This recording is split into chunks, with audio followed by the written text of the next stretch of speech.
Terima kasih Anda masih bersama kami. Bagi Anda yang baru saja bergabung, kami hadirkan kembali 3 berita utama hari ini. Kasus pembunuhan balita oleh ibunya sendiri terus berlanjut. Polisi akan membawa pelaku untuk melakukan pemeriksaan kondisi kejiwaan. Polisi di Kabupaten Tapanuli Selatan terlibat kejar-kejaran ketika melakukan penangkapan terhadap pelaku pencurian mobil. Mengembangkan hobi menjadi sebuah mata pencaharian. Seorang perempuan warga Tapanuli Tengah meraup uang jutaan rupiah setiap bulan.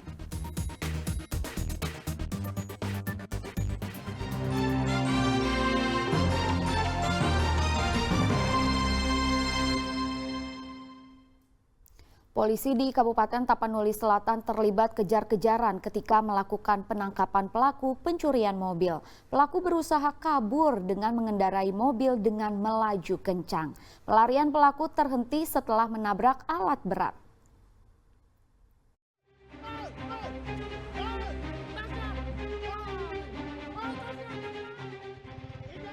Pelaku pencurian mobil berusaha kabur dari kejaran petugas di Jalan Nasional Batu, Kecamatan Sipirok, Kabupaten Tapanuli Selatan pada Jumat pekan lalu. Pelaku yang mengendarai mobil melaju kencang berusaha kabur dari kejaran petugas. Pelarian pelaku terhenti setelah kendaraan curian yang dikendarainya menabrak alat berat. Pelaku yang belum menyerah kemudian kabur ke dalam hutan sebelum akhirnya tertangkap oleh polisi. Hampir nabrak orang kau. Polisi menyatakan pencurian mobil ini terjadi di Provinsi Riau. Pelaku bernama Rizwandi Harahap menyewa mobil dari sebuah travel di Riau. Tiba di sebuah rumah makan di Riau, sopir yang bernama Darwin Ritonga diminta turun oleh pelaku untuk membeli mengambil kesempatan untuk membawa kabur mobil tersebut. Mendapat laporan dari sopir dan informasi melalui GPS bahwa mobil berada di daerah Batu Jomba, Kabupaten Tapanuli Selatan, pemilik travel berkoordinasi dengan Polantas Tapanuli Selatan untuk mengejar pelaku pencurian. Di pertengahan jalan, si Darwin Ritonga selaku supir diturunkan oleh Rizwan Dinahrat untuk makan. Pada saat Darwin Ritonga makan di rumah makan, mobil dibawa oleh Rizwanuddin menuju ke arah Batu Jomba. Sepengetahuan dilarikan mobil ke Batu Jomba, Darwin menelpon perusahaan Rapi bahwasannya mobil dilarikan. Dan dari perusahaan Rapi berkoordinasi dengan anggota Polantas yang ada di Batu Jomba untuk menghentikan kendaraan tersebut. Dan setibanya di Batu Jomba lah dapat diamankan pelaku beserta mobil. Pelaku kini sudah diamankan di Polres Tapanuli Selatan. Polisi juga sudah berkoordinasi dengan Polres Bengkalis Riau untuk penanganan proses hukum selanjutnya. Muhammad Hamdani melaporkan dari Tapanuli Selatan. Cuaca buruk menerjang wilayah Sibolga sejak sepekan terakhir. Meski demikian, harga ikan di pasar ikan Minanauli Sibolga tetap stabil.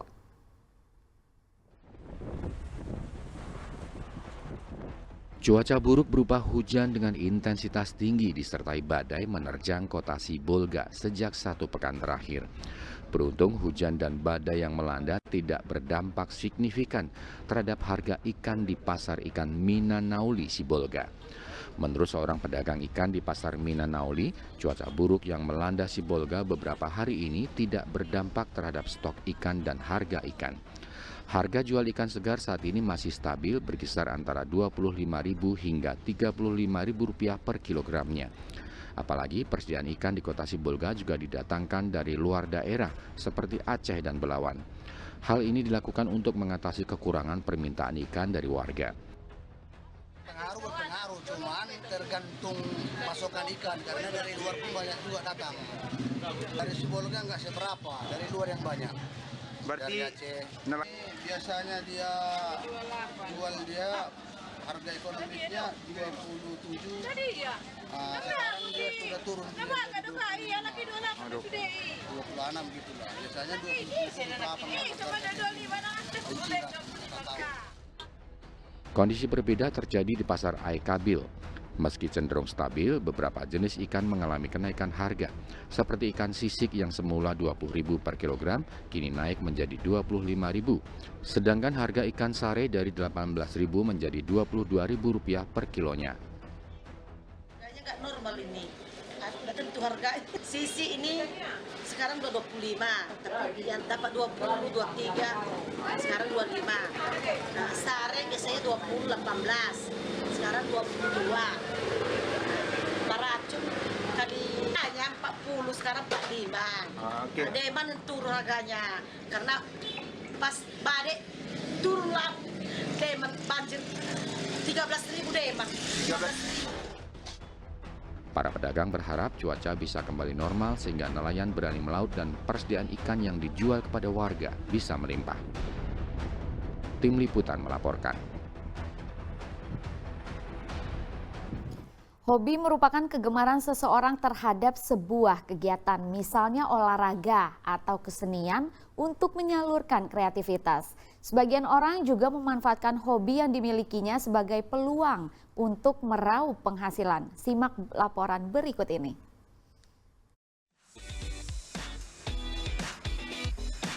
Menjadikan hobi yang digemari sebagai profesi mata pencaharian tentu akan menciptakan lingkungan pekerjaan yang tidak membosankan.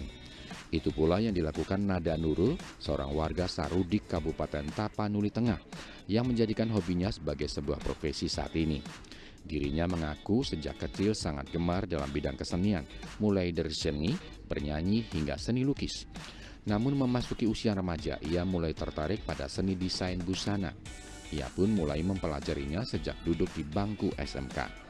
Wanita yang kini berusia 26 tahun ini pun kemudian membuka usaha jahit busana sebagai penyalur hobi dan mengasah kemampuannya. Kini dari hobinya itu ia dapat menghasilkan pundi-pundi rupiah dari para pelanggannya. Bahkan ia juga dapat menciptakan lapangan pekerjaan bagi orang lain. Kan saya tamatan dari sekolah kejuruan jurusan busana. Nah, jadi setelah tamat itu saya berpikir bagaimana cara saya menyalurkan hobi dan bakat saya untuk membuat kreativitas atau kerjaan tangan ini. Nah, jadi dari situ saya mulai seperti merancang busana, menjahit dan memahit juga baju wanita dan baju pria juga kan. Karena lumayan di situ untuk penghasilannya, saya mulai mencari-cari kios gitulah untuk membuat tempat jahit. Ya, bisa saya mencari membuka lowongan pekerjaan untuk anak-anak yang sekiranya masih muda yang membutuhkan pekerjaan.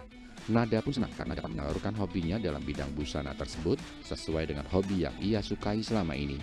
Harapannya ia bisa terus mengajak seluruh generasi muda untuk meningkatkan inovasi dan kreativitas masing-masing, serta memanfaatkan era digitalisasi saat ini agar dapat menjadikan hobi yang dimiliki sebagai ladang penghasilan. Tim Liputan melaporkan.